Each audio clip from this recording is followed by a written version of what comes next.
Türkler şehit kanının değil, kardeş kanının yasını tutarlar. Kan üstüne kan. Bu işin peşindeyim.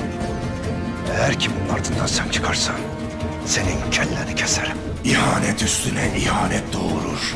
Söndürdüğün yok. Benim istediğim oluk gibi akacak kardeş kanı.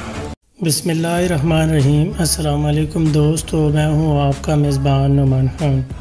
दोस्तों, कुरलूश उस्मान की episode 49 की rating बाकी तमाम episode से बहुत कम थी, लिहाजा आज के हमारे मौज़ूआत ये होंगे कि उस्मान भाई की मालहन ख़ातून की शादी के हवाले से कौन बात करेगा, यानी कि मालहन ख़ातून का रिश्ता मांगने के लिए उमर भाई के पास कौन जाएगा।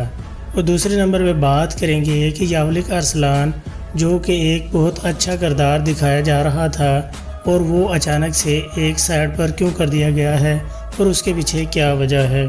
और बाद में बात करेंगे कि नुयान की तुगै खान के हवाले से 2 और भी औलादें हैं और वो कब इस सीरीज़ को ज्वाइन करने वाले हैं, क्या वो लड़कियां होंगी या लड़के होंगे, इसके हवाले से भी हम आपको बताएंगे।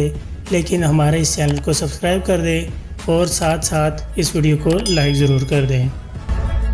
तो सबसे पहले बात कर लेते हैं कि मालहन ख़ातून के रिश्ते की बात के लिए उमर भाई के पास कौन जाएगा और उस्मान गाजी की कब शादी होगी।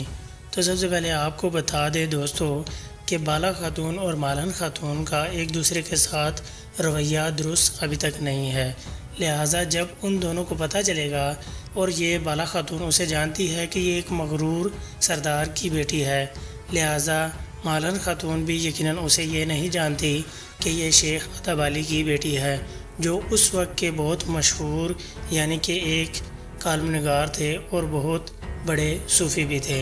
लिहाजा जब मालहन ख़ातून को ये बात पता चलेगी तो यकीनन वो बाला ख़ातून की इज़्ज़त करना शुरू कर देंगी। लिहाजा इस तरह बाला ख़ातून और मालहन ख़ातून में हालात थोड़े नॉर्मल होंगे। और जिसके हवाले से अब बात कर लेते हैं कि मालहन ख़ातून के रिश्ते की कौन बात करेगा।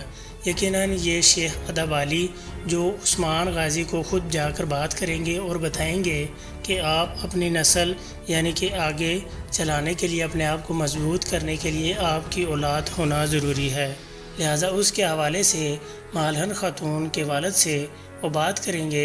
यकीनन मालहन ख़ातून के वालिद उसमें ना नहीं कह सकेंगे, क्योंकि एक बहुत बड़े बुज़ुर्ग सूफ़ी जो ख़ुद उसकी बेटी का रिश्ता मांगने के लिए जाएं तो वो यकीनन उसे किसी सूरत ना नहीं कर सकते। लिहाजा शेख अदब अली जो ख़ुद इस बात के लिए जाएंगे, क्योंकि अब सीरीज़ में से आप देख सकते हैं सलजान ख़ातून एक साइड पर हो चुकी है, लिहाजा सलजान ख़ातून अब नहीं रही तो शेख अदब अली ही उस हवाले से बात करेंगे।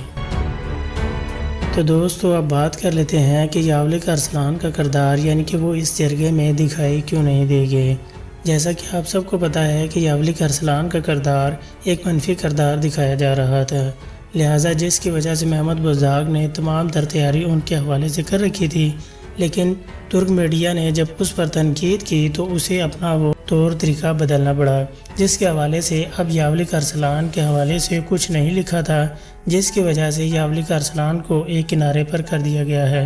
वो उस्मान भाई का साथ देने के लिए पहले ही हाँ कर चुके हैं और मुकम्मल हमायत कर चुके हैं। लेकिन यावलिक अरसलान का किरदार अब बहुत जल्द इस सीरीज़ में आपको देखने को मिलेगा, जो एक अच्छे किरदार की तरह यावलिक अरसलान उभरते हुए सामने आएंगे और उस्मान भाई की मुकम्मल हमायत करते हुए तुगै खान बल्कि निकोला से भी लड़ने में मदद करने में उस्मान भाई का भरपूर साथ देंगे। उम्मीद करता हूँ वीडियो पसंद आ रही होगी और अपना कमेंट में राय ज़रूर कीजिएगा। तो दोस्तों, अब बात कर लेते हैं आखिर में नुयान की तुगै के हवाले से कि उसके अलावा और भी 2 औलाद हैं, यकीनन वो भी बहुत जल्द कुरलूश उस्मान का हिस्सा बनाने वाले हैं महमद बुज़दाग। क्योंकि इसलिए मैं ये कह रहा हूँ कि जब भी अगर किसी किरदार का पहले 1 से 2 एक साथ में नाम लिया जाता है और उसके हवाले से पहले ही बता दिया जाता है, जैसा कि आप लोग जान सकते हैं कि शेख अदब अली का किरदार लाने के लिए पहले ही एक साथ में बता दिया था और इसी तरह अर्तगल गाजी का भी पहले ही बता दिया था। और उसके बाद अब जब जिक्र किया गया है कि नुयान की 2 औलाद और भी है, अब ये नहीं कहा जा सकता कि उनमें एक बेटी होगी या बेटा होगा, یہ بات ابھی تک کنفرم نہیں ہوئی، لیکن بہت جلد آپ لوگوں کو سیزن 3 میں آپ کو نویان کی اولاد بھی دیکھنے کو ملے گی جو کہ کرلوش عثمان کا حصہ ہوں گی۔ امید کرتا ہوں یہ ویڈیو آپ کو پسند آ رہی ہوگی۔ مزید اس طرح کی ویڈیو کے ساتھ بہت جلد حاضر ہوں گا، تب تک اپنا خیال رکھیں۔ اللہ نگہبان۔